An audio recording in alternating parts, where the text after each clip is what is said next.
The cabin smelled of fresh coffee and recycled air, and the woman in seat 2A had just tucked her carry-on into the overhead bin when the flight attendant appeared at her elbow.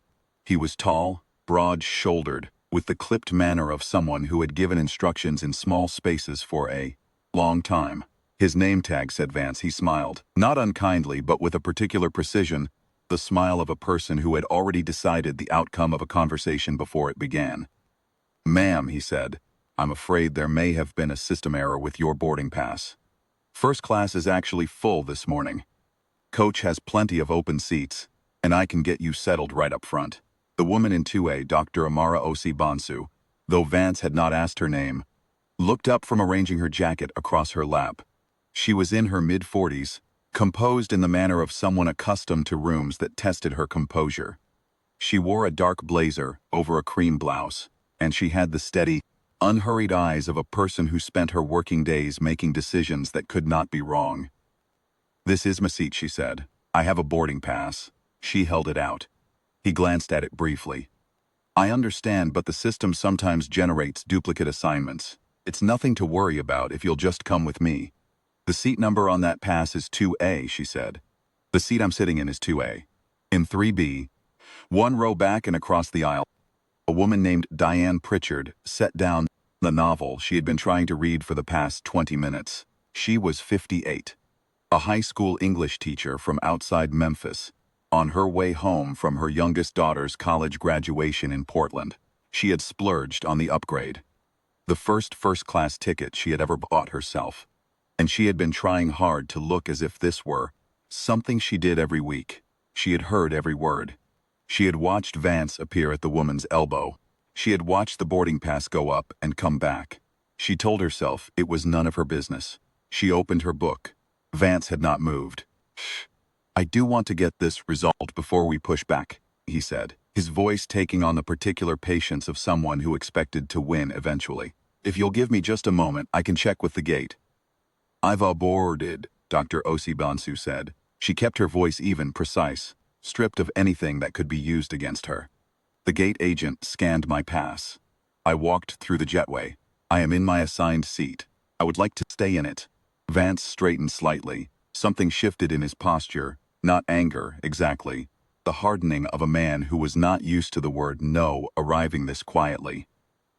"I'm simply trying to make sure everyone is in the correct seat," he said. "Then you have nothing left to resolve," she said. "Because I am." Diane closed her book again. She set it flat on her tray table. She did not quite know what she was about to do. It formed in her the way decisions form when you have run out of reasons not to act. She thought of her daughter, who was 22 years old, and going out into a world full of rooms like this one. She thought of her daughter trying to stay that composed, while a man in a uniform waited for her to give up her seat. She stood up. "Excuse me," she said, and her voice came out steadier than she expected. Vance turned. "I've been watching this for 5 minutes. That woman's boarding pass says 2A. The seat says 2A. I don't understand what the question is." Vance looked at her with mild surprise. "Ma'am, I'd ask you to." "I'm not making a scene," Diane said. "I'm asking a question. What is the actual policy that says she needs to move?" From 1B, I'm in a gray suit. He had not looked up from his laptop since boarding, quietly closed the screen. He was perhaps 50, reading glasses pushed up on his forehead, and he spoke without drama. "I'd like to know that too," he said. The woman across the aisle from him, seat 1A, lowered her magazine. She was older, silver-haired, and she had the watchful stillness of someone who had been waiting to see which way things would go. "Boarded before me," she said simply. "I saw the scan." The cabin had gone quiet in the specific way that cabins go quiet when everyone has stopped pretending to be busy. Vance looked back at Dr. Sibonsu. She had not moved. She had not raised her voice. She was looking at him with the patient, level expression of a woman who had learned long ago that composure was its own answer. "I'll need to get the gate supervisor," Vance said. "That's fine," Dr. Osibansu said. "I'll be here." Diane sat back down. The man in 1B opened his laptop again, then seemed to think better of it and closed it. The older woman in 1A folded her magazine into her bag. No one spoke, but the cabin felt different, weighted differently, tilted slightly toward the woman in 2A.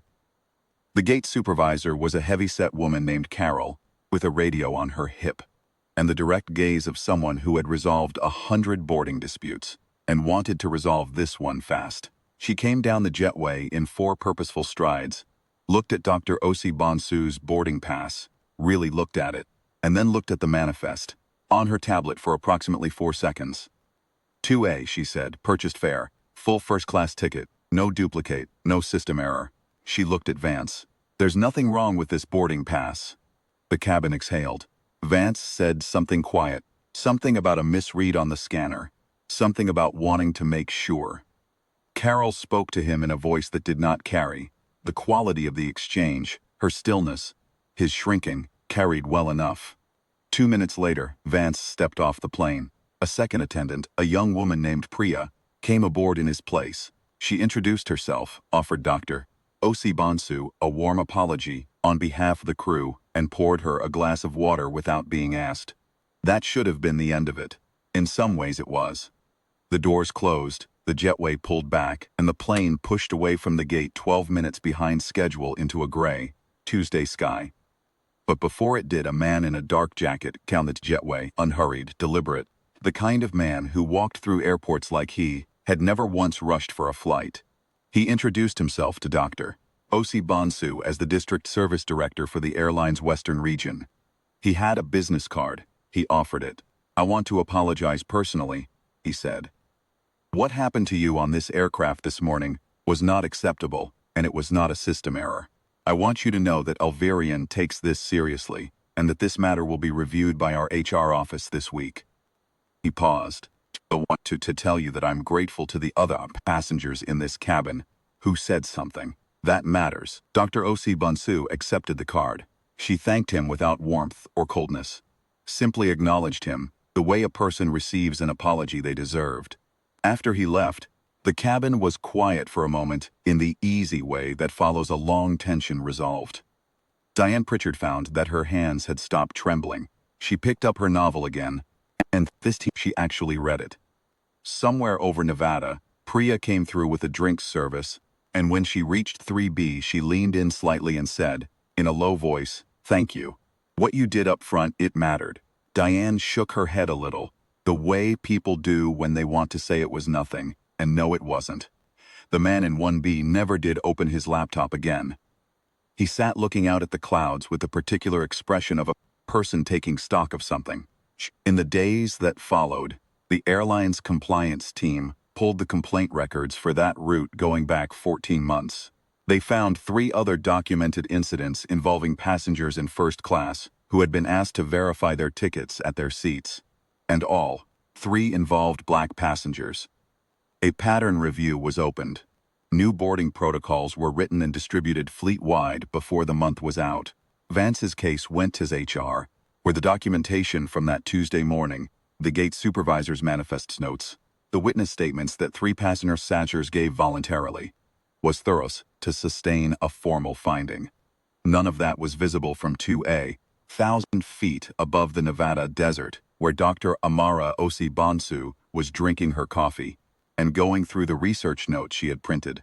The conference in Chicago.